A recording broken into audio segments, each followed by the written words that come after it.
Welcome back again. It's Tony Robbins. I'm very excited about this session because one of the biggest challenges for people is everybody wants a better quality of life. Everybody wants life to be greater, but almost all of us get stuck at times where something stops us, something prevents us from doing something that we really are capable of doing. Whether it's turning around our body or shifting a relationship or turning around our finances or maybe just being happy and fulfilled at a different level, we get stuck with a belief of how we're not supposed to be, what we're not supposed to do, what people won't accept, what we're not capable of. Or maybe we get stuck in an emotional pattern of just being pissed off or frustrated or worried or sad or overwhelmed. Sometimes we get stuck, not so much in anything but just some habits of doing things a certain way. And what a breakthrough simply is that moment in time where there's an opening. And the opening can come from a conversation, it can come from meeting somebody that inspires you, it can come from an insight, it can come from watching a movie and being moved emotionally at just that right moment. It usually comes because something kind of clicked inside of us. Something snapped us and made us look at life through a different filter, in a different way. And it's a real breakthrough because you take that little insight, that little distinction, that little moment, or maybe that little or big emotion inside of you that says, no more, I'm going to change this. And suddenly you do something to make your life better. You break out of the impossibility of life has to be this way or life is controlling me, and you start to take back control of your life. You start to make the shift that creates the quality of life that you really deserve. Everybody experiences extreme stress at some point in their life. I don't care who we are. Something happens outside our control and it hits our life and it knocks us on our tail. It might be a health stress. It could be something with your family. It could be economic, career. It could be something emotional that happens, biochemical. There's so many things. It could be an environmental situation that has nothing to do with you.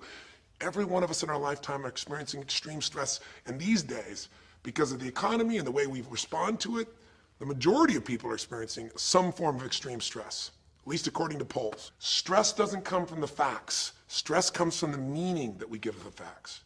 Yes, those things have happened. But the real question is, if we fight what's happened, we got a problem. We got to decide, what are we going to do with what's happened in our life? How are we going to take this? How are we going to mold this? How are we going to turn our life around? Because when you come up with a new meaning, you get a new life. So what are we going to do in this session? Well, in this session, we're going to take a look at something from a different perspective. We're going to ask you this question. What is the single force that controls the quality of your life? If there was one gift our Creator has given us, or the universe, whatever you believe, what is it? What is the one power that you have right now in this moment that can change everything? You have it, I have it, we all have it. It's this one singular individual power that can change anything in our life, regardless of what's happened to us. And I know you know the answer. The answer is the power of choice. The one thing we have in this world is we can't control the events, but we can choose what to focus on, we can choose what things mean, and we can choose what to do. Those three choices, those three decisions really control our life. It's not so much the conditions of our life that control our destiny as much as the decisions of our life. Try for a second to think about something. Think about your life and just think about, are there a few decisions? If I were to ask you 2 decisions you've made in your life, that if you would have made a different decision, you would have had a totally different life. I mean, it may be, a life may have been better or may have been worse, I don't know, but you would have a different life. I'm not asking you to buy into the fact that you should have known the answers. I just want you to see the power of a decision. How is your life better today because of a decision you made years ago, not just negative ones? Think about it. Sometimes a little decision changes your whole life. Like you decide one day to go to a certain school, and you go to that school or to go eat someplace, and you bump into the person that becomes the love of your life. Or you meet someone, and you decide as a result of that you're going to become a photographer or a software engineer or a business person or a doctor, a dentist, whatever. They impacted you, but you made the decision, that's what I really want. That's what my life's going to be about. And that decision has affected so much of your life, what you do, how you live your life, how you spend your time, what you earn or don't earn, who you attract into your life, beliefs you have, all come from some of these little decisions. What you decide to eat from your dinner plate each night certainly determines your physical destiny, right? We all know that, at least to a certain extent. I know there's a certain amount that's genetics, but I'm talking about the stuff you and I can control. So decisions equal destiny. It's not our conditions, it's our decisions. So if we want a new life, if we want a new experience, we've got to make new choices. If you don't like the way your career is or your business is, change it. If you don't like your body, change it. You don't like your relationship, change you first, because if you change it, you'll bring you to the next one. Maybe it's time to change it too, but change yourself first. If you want to change anything in your life, you have the choice. So there is no right or wrong. I just want to make you aware in this breakthrough session that everything in our life changes the moment we make a decision. And I mean a real decision. A decision is when you cut off any other possibility and you commit to something with everything you've got and you take action. But the big decisions start with little decisions like, what am I going to focus on? Because whatever you focus on, you're going to feel. If you focus on all the things that have been done to you in your life, of course you're going to feel like hell. If you focus on all the amazing coincidences that have happened, things that maybe they were guided, maybe not, but things happen, and because of that, you met this person that's your best friend, your husband, your wife, or because of that, you have this ability, or because you were there that day, God, you missed an accident. I don't know what it is, but whatever you focus on, you're going to feel. If you focus on people don't care, and you'll look for reasons why they don't care, and evidence they don't care, you'll find it everywhere. If you look for evidence that people are really good people inside, that at some level we all care about each other, you'll find it. Seek and you shall find. The secret is, have you become conscious about your decision making? Because this breakthrough session is, really, you want to change your life, make new choices. New life comes from new choices, but you got to make conscious choices. The people in this particular television special, Melissa and her husband, they really found themselves in a place where they were both making decisions, Melissa and Rick, that were unconscious. When you make decisions about what to focus on and what things mean and what to do, and you're unconscious, you get pretty terrible results usually. Now, we've all done this. I do it still. We all do. But if you want to change your results, you got to become more conscious in your decision making. So think about it. What you focus on, you will feel, whether it's true or not. You focus on how people don't care, you're going to feel they don't care. Second decision you make is, what do things mean? So you focus on something someone does and you come up with a meaning, and the meaning is, no one loves me. The meaning is they're trying to take advantage of me. Depending on what meaning you come up with, and you get to choose the meaning of anything. For some people, they say, this situation happened with the economy, and what that means is, I'm going broke. Somebody else said, the situation happened with the economy, guess what? That means I'm going to work harder, I'm going to be more creative, it changed everything. Everybody else is going to quit, so we're going to dominate the marketplace. For people to do it. Is this the end right now, or is it the beginning? See, whether it's the end or beginning is your choice. You get to decide, because once you make up a meaning, it's true. If you think that this is the end of a relationship, are you going to treat people the same way as if you think it's the beginning of a relationship? No way. In fact, I tell people, if you want to have a great relationship, think about this. Treat people like you did in the beginning of the relationship, and there won't be an end. In the beginning of the relationship, when somebody says to you, would you take out the trash? What do you say? Of course, take out the trash. You're happy to do anything, right? But after about 6 months or 6 years, you go take them out the trash. You go, what do you mean? What, I look like your janitor? Take out your own trash. The meaning we give things is very different, and so we feel different, and our life is different. In the beginning, you'll do anything for someone. Now you make up a new meaning. Why should I have to do that for them? Little choices, like what to believe about yourself, what to believe about other people, whether this is the end or the beginning, start to affect your whole life. And the third decision we make, we decide what to focus on, most of us unconsciously. We decide what things mean, and the third thing we decide is, what are we going to do? We decide to quit because it's overwhelming. We decide to get strong and focus.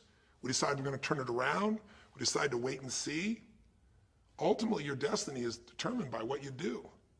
So, for example, what do you do if somebody comes to you one day and says, you have a tumor? Again, I've had that experience. I use that as a reference point because I've had a lot of intense experiences in my life, but that was one of the more intense ones for sure. Had many, but that was very intense. You know, first, what do you focus on? Do you focus on it's over? Do you focus on why me? Do you give it a meaning that says, I'm going to die? What do? Do you just go through traditional therapeutic approach? Do you put yourself in the hands of someone else? Do you evaluate this? Do you get a second or third opinion? Your destiny is determined by your decisions. Now, if you're a guy like Lance Armstrong, you focus immediately on, I got to find a solution. The meaning you come up with is, this is the ultimate battle. And what you decide to do is you're going to exhaust every possibility. Now, that doesn't guarantee you're going to succeed, but it's interesting. When you have that kind of a mindset, it shifts you. And Lance Armstrong, I mean, he was told things like, look, You got tumors here in your brain, you got them in your lungs, right? You got obviously in testicles, and you ride a bike for a living. That's pretty tough. But he made it through all of those pieces. Now, am I saying because he made the right choices? I can't tell you that. There's certainly some grace in everything. I think in life, there's three things. There's our ability to choose what we're focused on, or to commit, to get a result, to put all our intention and focus into something. There's our ability to do the right things, to have the right strategy, to execute. And then there's some grace. There's what some people call luck, some people call grace. There's if you do the right things over and over again and with total focus, sometimes, you get good fortune that comes your way. And you tend to have more good fortune when you're totally focused and decisive and you take lots of action than if you kind of just sit around and accept things like you don't have a future. But the point of the matter is this guy turned it around. And what was he like after he got through this problem? After he had his breakthrough, after he faced cancer, racing against some other guy seemed like nothing by comparison. You're not much of a competitor. I faced death. And he goes on to win Tour de France after Tour de France after Tour de France, breaking every record anyone could ever imagine. What do you do decades ago, half a century ago almost now, and someone says to you, go to the back of the bus, and you're African American? One woman just decided, you know what? You can't take my dignity from me. I can only give that up, and I don't choose to give it up. And I will not go back to the bus. The answer is no. And Rosa Parks changed an entire society. Because that day she chose to focus on something else. She gave it a different meaning. This is not a command. You do not have control over me. And she decided to fight. And she changed the direction of a country and of many other countries. She started something. We forget that you don't have to be famous to have the ability to change at least your own personal history, to change the direction we go in our life. We have the power to choose, even if you haven't before. You can finally say, no more, I won't put up with that, within myself or from anybody else. And here's what I'm going to do differently. That's where the breakthroughs really start to happen.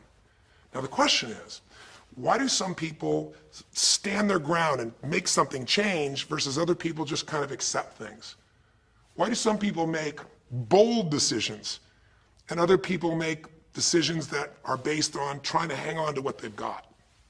Well, that's a more complex question to answer than we might have in a few minutes in this one session, but it is one that I've spent my life studying, because when you can change your decisions, you can change your life. When you can change the force that controls your decisions, you can change anything in your life. At some level, we have certain beliefs and values. But if I was going to make it simple, I'd say there's two things that determine your choices. The first thing is the state of mind and emotion you're in at that moment. Think about it. Have you ever snapped at somebody and had nothing to do with them? It was just the state you're in, right? You were frustrated, you were pissed off about something, and in that state of mind, whatever they said got interpreted through that state, and you made up a meaning like they were an irritant or they were interrupting you. They weren't. You probably felt bad afterwards. When we get in the wrong state, we make the wrong decisions. When you get in a strong, empowering state, you'll make a better decision. Learning how to direct your state is a big part of what my work is with people, and it's a big part of what I do in my seminars. But the other thing that affects your decisions would be what I would call your story or your blueprint. We all have kind of a story about how our life is supposed to be. It comes from a set of life experiences, interpretations. Some people think life is all about getting theirs. Some people think life is about growing and contributing. Some people think life is about making judgments. Some people think life is about saving other people's lives. Some people think life is about being successful. Some people think God is the basis of everything, and the way to know God is to go through life in a very specific way with a set of rules, and they follow it. And that's what they believe.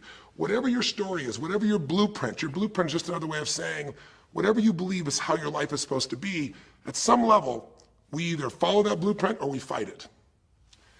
If we follow it or we fight it, we're going to find that we're going to bump into things in life where life isn't always the same as we expect it to be or think it should be. And that's where we start to experience stress. So in this session of Breakthrough, when you watched this story and you saw Melissa, you saw the conflict between what she desired most and what she feared most. I really believe life is the dance between what you desire most and fear most. That's where you find where we live our life. The dance between what you want most and what you fear most. That's where all that energy is in life. So what does she want? She wants to be famous. She wants to be able to sing and have everyone hear her voice and be able to touch everyone. She wants to contribute. She wants to share her gift. And she definitely wants to be famous and successful.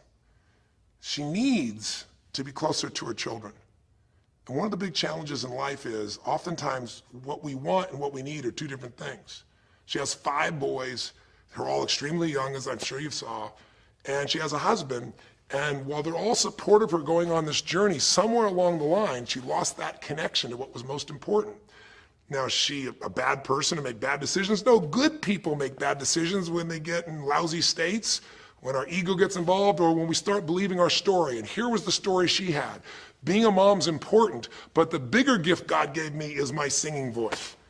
And once we get seduced into a particular story and we start to believe it, it takes a hold of our life and it controls all of our choices. And then pretty soon, bad choice on top of bad choice on top of bad choice starts to affect our life. Can you relate? How many times you've made some choices that you wish like hell you would have made a different decision back then, or that no one ever knows the stupid decisions you made? I know I can relate to that. So what I want to talk to you about today for this brief little session is how to break through a crisis. Crises happen, whatever type of crises you go through in your life, and I know you've had many, when we make some choices unconsciously and we get consequences. And we make them unconsciously because we're trying to get what we want. We don't really know what we value most. We don't know what we need. And we find ourselves waking up one day and going, why is my life this way? It's kind of like life is always calling to us to constantly grow and improve. You know, if you're going to look at what's going to make life work, it's really simple. What makes people happy is progress.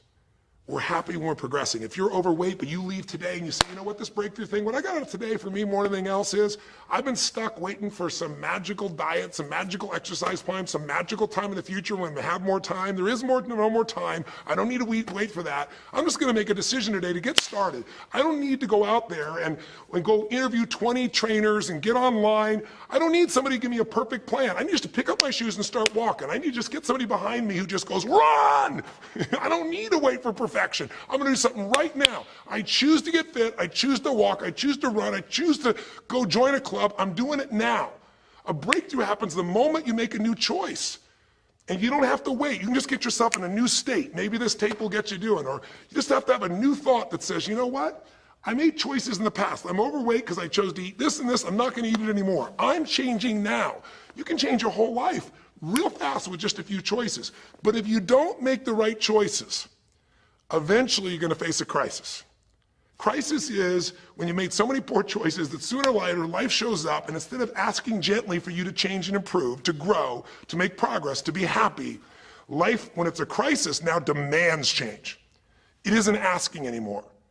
We borrowed money as a society and we overspent and we talked about changing and we knew we had to change, and now a crisis happens and guess what? Nobody has a choice. The game has changed. And what crisis does is it melts us down. It melts us down so that we can recast our life. We can remold ourselves. And usually on the other side, our life is greater because as we go through that crisis, we have to grow. Everybody wants change. Nobody wants to do it. Everybody, I should say, wants progress, but nobody wants to change. Everybody wants their life better, but nobody wants to do the push-ups, the running, have the economic or emotional discipline to make it happen. But if you're watching this right now and you're still with me, some part of you wants more. And I'm saying to you, choose it. And the way you're going to choose it is really simple. If you're in that crisis, what keeps you in the crisis is probably because you're being reinforced. Most people, they overeat, or they smoke, or they drink, or they yell at people. They keep doing it because they're rewarded. Whatever gets rewarded gets reinforced. Whatever habit or behavior is reinforced becomes a habit, and then pretty soon, do it long enough, it becomes part of your personality, and pretty soon you think it's who you are, and you just keep living that way.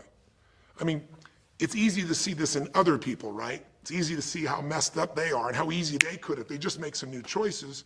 All you got to do is turn on the television, some news program, some entertainment program, and you'll hear detailed descriptions about some person who is very powerful celebrity who is doing some stupid thing. Why do we see all this stuff on television? Why do we hear about every person you can imagine, from Lindsay Lohan to Britney Spears to all the way back to the old days it was Elvis or Michael Jackson or whoever it is that's in the news today in this stage of life in your country as you're watching this? It's because we want to see other people who make bad decisions so we can feel better about our own. But the reason those people don't change, Lindsay Lohan, she's got another DUI. She's putting herself at risk. She's putting other people at risk. She could kill someone. If she goes to jail, it's supposed to be 90 days. But here's the consequence. It goes to 2 weeks. And before she even gets out of the jail, she makes a deal for an interview and gets paid $1 million when she gets out for the interview. What do you think the chances of her changing when her bad behavior gets her $1 million, and I don't know if she even makes that for that much time of acting at this stage? What do you think the chances are when people around her say it's not your fault, it's not fair, they treat you unfairly? As long as we have the decision that we're not responsible, it's not our fault, we can't change anything. We have no power. So I don't know if by the time you watch this if Lindsay will have changed, but if she did, it'll be because the enablers are gone, she's taken responsibility, and she's found something she values more than attention and money for bad behavior. Now, it's easy to look at that with her, but what about you and I? Where are you and I addicted to our problems? Where are you and I reinforced? So many people, when they have a big problem, listen, if things are going well, you say, oh, it's going so great. Your friends go, well, that's great. And after a while, they go, well, easy for you. But if you got a problem, people go, hey, I understand, and they connect with you. Where do we get addicted to our problems? If you want to make a new choice, if you want to make a new decision today, if you want to have a breakthrough in some area of your life, you got to give up the story that it's not your fault, and you got to give up the attention and the love and the connection and the commiserating that comes with it with other human beings. Here's how you change. 5 simple, quick steps, and then I'm going to give you a little tool that if you want to, you can go online and really make a change with. If you're going to change your life, step 1, I don't care if something has happened to you. You know, somebody has spilled oil all over where you fish. It's horrific. It's disgusting how they've dealt with it, but it's happened and you got to deal with it. Something's happened. Someone in your family's been injured. You've lost your job. I don't care what the problem is. If you're in a crisis, step number 1, see it as it is, but don't see it worse than it is. Now, what do I mean by that? I don't mean be Mr. or Miss Positive Thinking. By now, if you spend any time with me, you know I'm not about that. I'm not here to tell you, go to that garden and chant, there's no weeds, there's no weeds, there's no weeds. Doing affirmations is not going to change your life. You got to go see where the weeds are and pull them out. My point is simple. You got to see what the problem is, but you can't make it so horrific that you just give up. Today, this is the first generation in almost 100 years of Americans who now believe, the majority of Americans now believe, that the quality of life for themselves and their kids in the future is going to be worse than the past. They have, in other words, nothing to look forward to. 63% of the US as of today. Wow. When you start thinking there is no future, you go into what we call learned helplessness, a place where you just kind of give up. And if you get to that place of giving up, then you have no power over your life. That's when people get depressed. That's when people do crazy, stupid things. That's when people want to turn to drugs or alcohol or sometimes suicide or just total frustration and anger, and their life starts to do the opposite of a breakthrough. It becomes completely stuck and in pain or in ongoing suffering. If you and I are going to break out of that, we got to see it as it is. We're not here to be positive thinking people. You got to see what's really going on. But if you're overweight, you can't say to yourself, well, I'm big boned. That's not why you're overweight. You're overweight because you don't work out, you eat certain things, you eat Cheetos all day long, watching TV. I don't know what it is you do, but I know it's not just because you're big boned. You don't want to make it so it's outside your control or you can't change it. So see it as it is, but don't see it worse than it is so that you have no reason to try. Does that make sense? That's the first step. Step 2, get to the real truth and deal with it. Don't just see it as it is and not worse than it is. Don't just like balance it, but now get to the truth. I mean, listen, if the truth is you've been trying to get a job for 2 years and you truly have worked every day in a particular industry, and the number of jobs in that industry have shrunk down, and you really aren't getting that job, then you might have to look at the truth. The truth is you might have to retool. You might have to say, gosh, you know, the industry I'm in is gone. I mean, gross, simplistic example, but for years, vinyl records were around for 85 years. And it was a gigantic industry.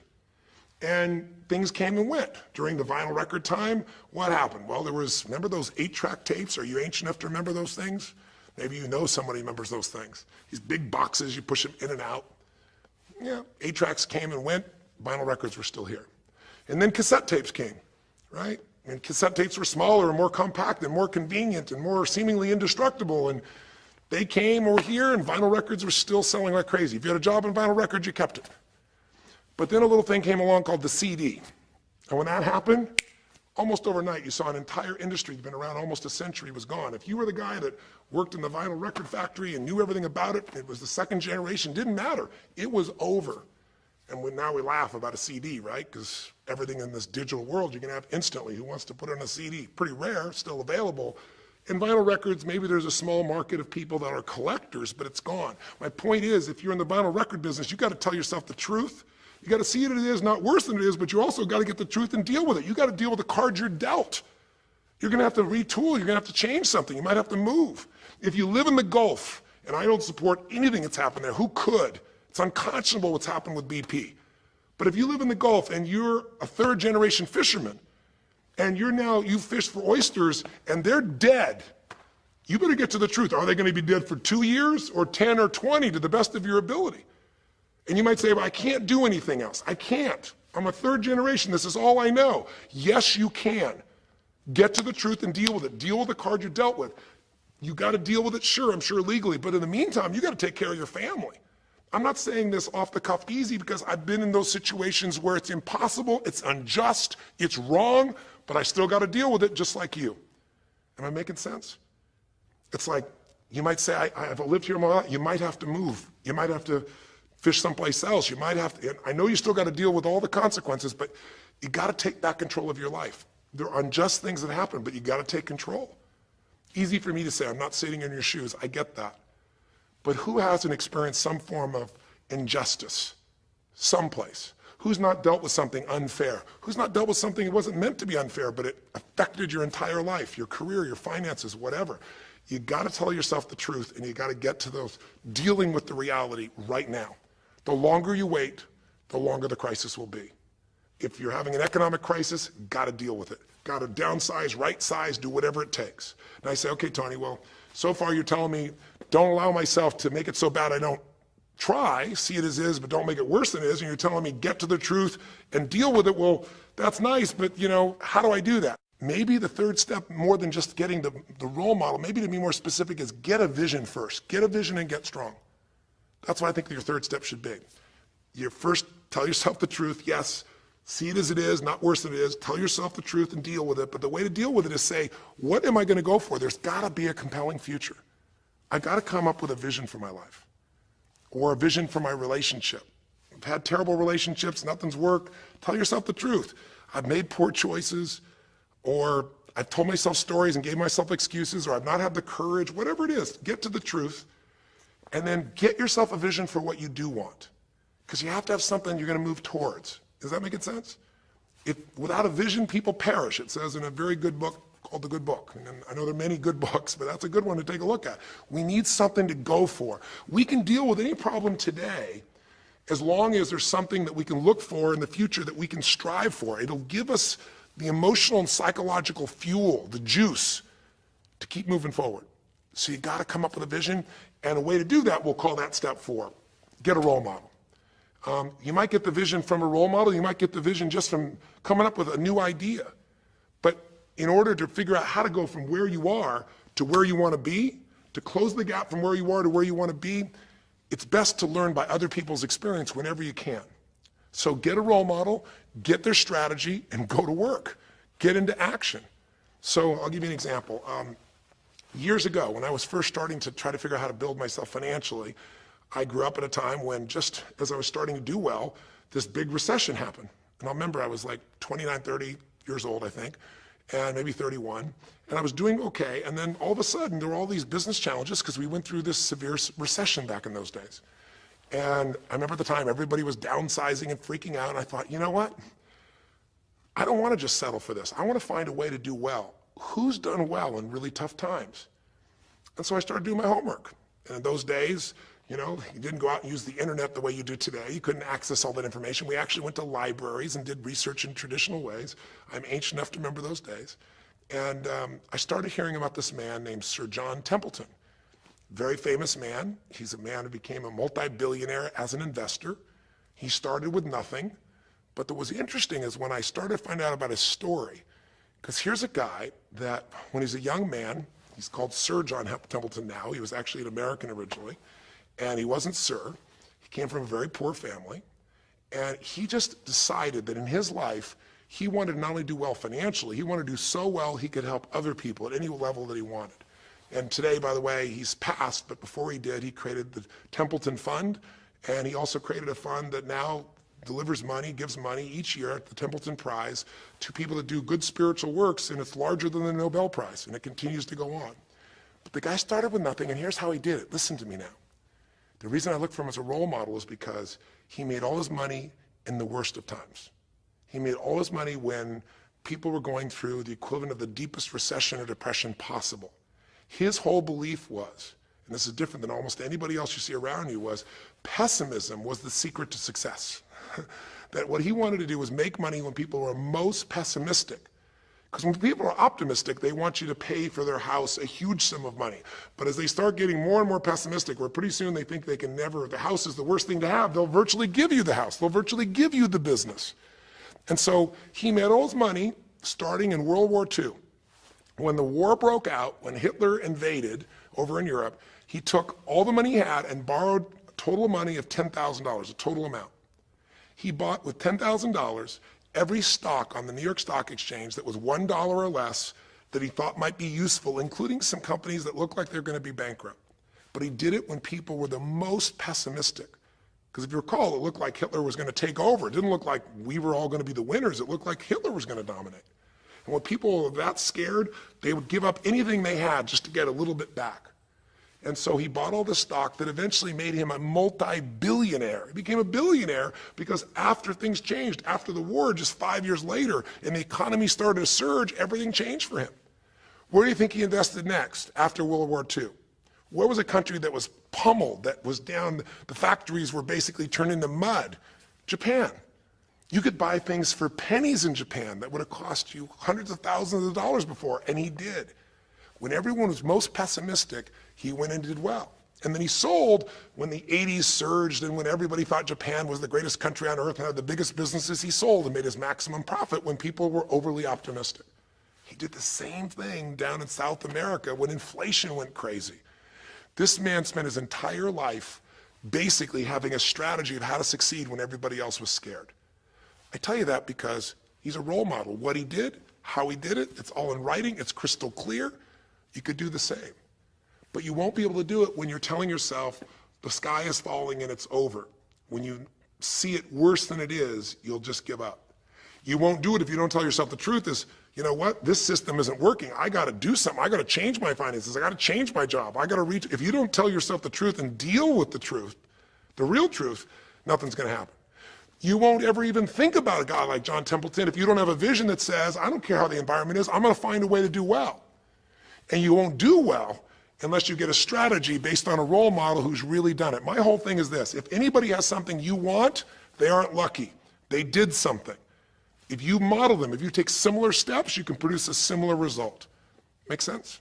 And then finally, the fifth step, look, if you're in a situation where you see it as is, but not worse than it is, if you've told yourself the truth and you dealt the cards you're dealt with and just decided you're going to change it and you're willing to do what's necessary, if you put yourself in a place where you got a new vision and you've gotten yourself strong, if you got a role model and you got some strategy and you got yourself into action, step 5 is give much more than you expect to receive.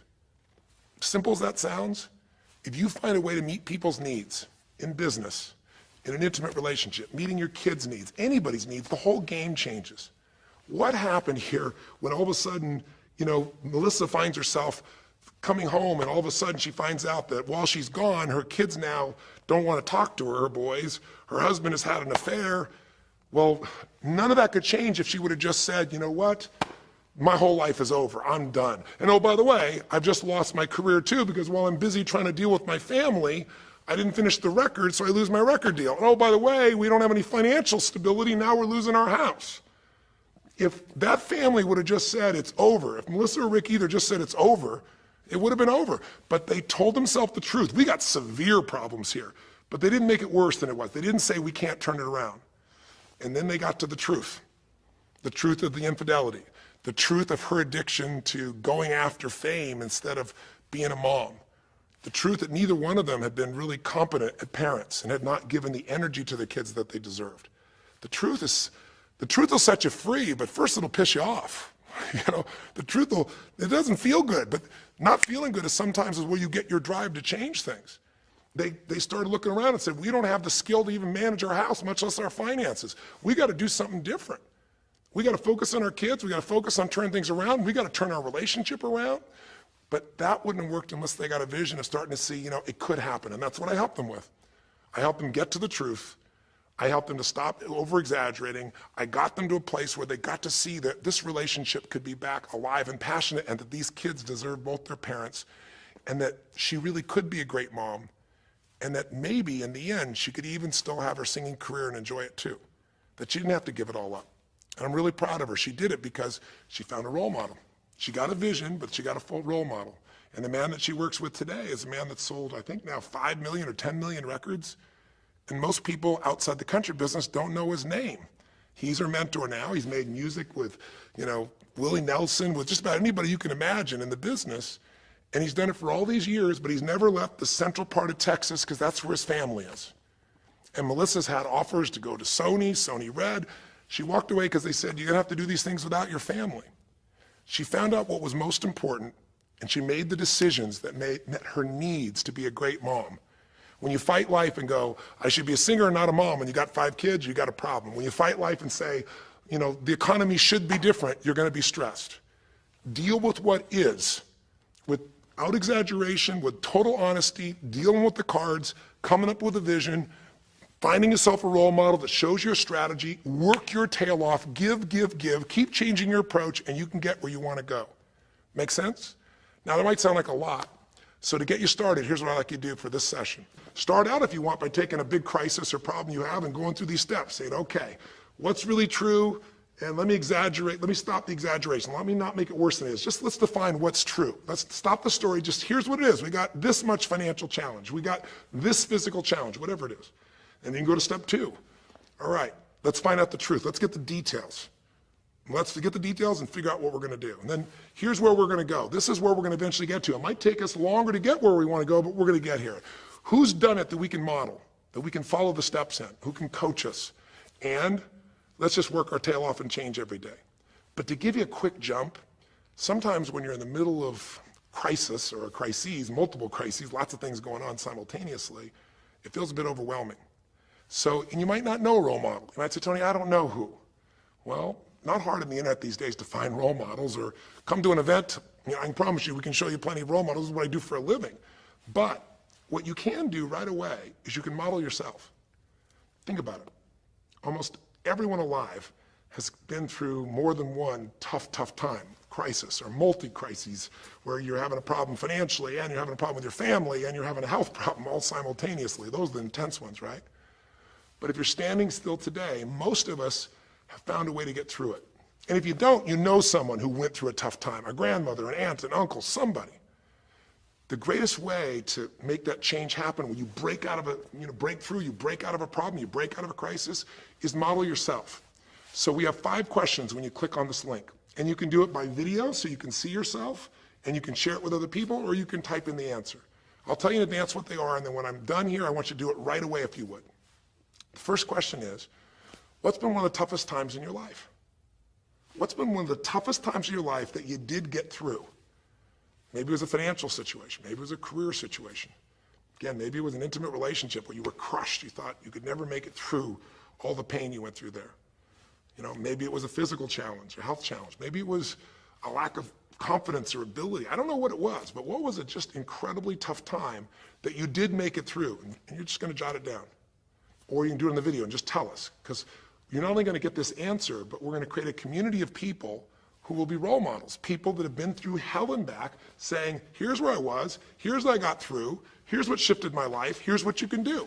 And we're creating this community as our gift to you, so that this isn't just a discussion that's one way. I want to do is start a conversation with you where we can help each other. So that first question is, what's a crisis? What's a challenge? What's a tough situation you eventually made through, but it really was difficult for you? Second question, you go back and you think about that situation. What pulled you through? What pulled you through that situation? What did you learn? What distinction? Or did you get a strategy? Or was it a belief? Or did you meet someone who helped you? Or was it just somehow you clicked into your faith and you kicked yourself into gear?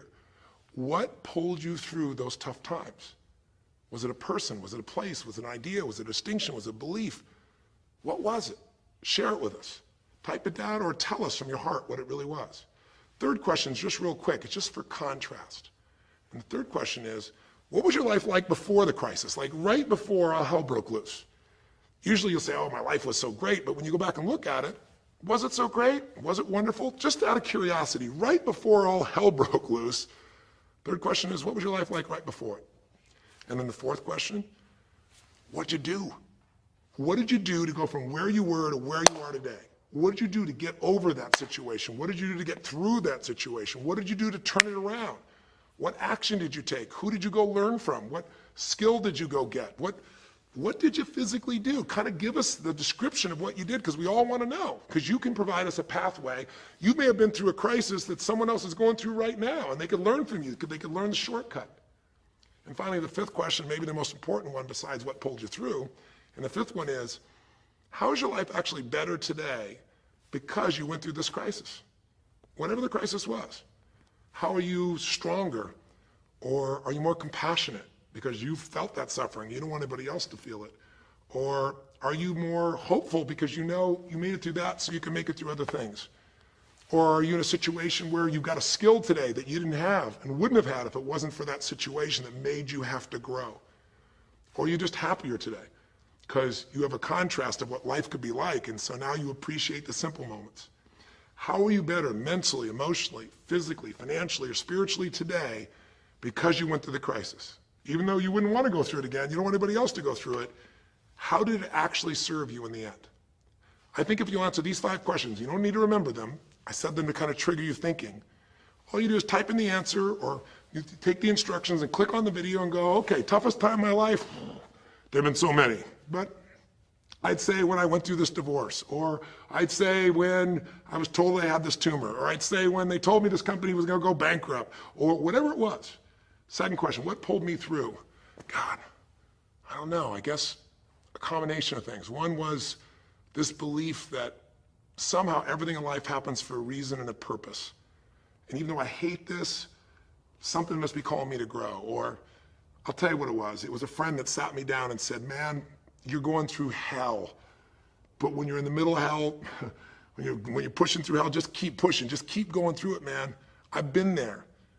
And he gave me this plan, or he gave me this strategy, or he told me, you know, this problem won't last forever. Trust me, I know it feels like it's the end of the world, but 10 years from now, you and I will be sitting here, and you'll be here with your children, and you'll be here with your wife, and we'll be talking about those tough days, and we'll actually smile and laugh about them and be so proud we made it through it together.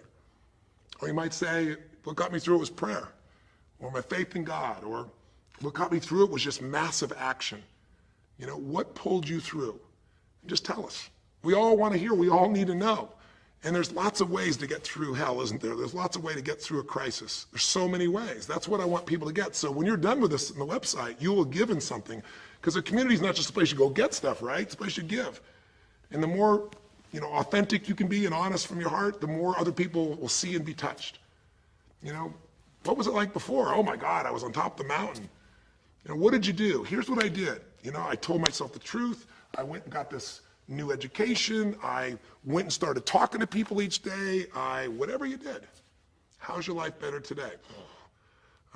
There's a phrase, you know, be humble or be humbled. You know, I have a different level of humility because I know, you know, that as good as I may think I may be, that situation reminded me that life is not just about me, it's about we. Or, gosh, because of that, I love my wife so much because we made it through that situation together. Or because of that, man, I'm so much stronger financially. I'm on top of things. I don't let anybody spend. Whatever it is, tell us how your life's better. Okay? I don't know how long the session was. Again, there's no script here, baby. I just want to work with you heart to heart to say one thing. If you want to break through, you have to make new decisions. New choices create a new life. The only thing stopping you is some limiting belief, some belief about how life should be different or you should be different. Deal with life the way it is. Tell yourself the absolute truth. Don't make it worse than it is. Tell yourself the truth. Deal with it. Get a vision. Get strong.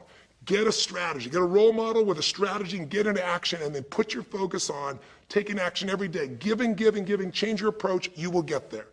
Go to the Power of Crisis right now. Click in. Give us your message and the answers to 5 and look at other people. You'll find people have been through things you can't imagine. A woman talking about how one day she was home and a man came in, and to try and save her children from being hurt, she had to let him rape her right in front of her kids. And when her husband found out, he came home, he was so upset he left her. And then she developed cancer. I mean, you'll see some stories here that'll blow your mind. And today she's the most happy, incredible woman, and she's helping other people who have cancer to get through it. She's healthy and strong. Her kids are strong. We need those kinds of role models. So whether your story is little or big, there is no little or big. We all need a pathway of power. And this will be a gift to yourself because it will activate your resources, and it'll be a gift to other people as well. So that's our session. The power of decision, the power of choice, how to face a crisis and turn around. It may not sound like rocket science. It's not. It's just called the truth. And the truth will set you free, as they say. So live strong and live with passion.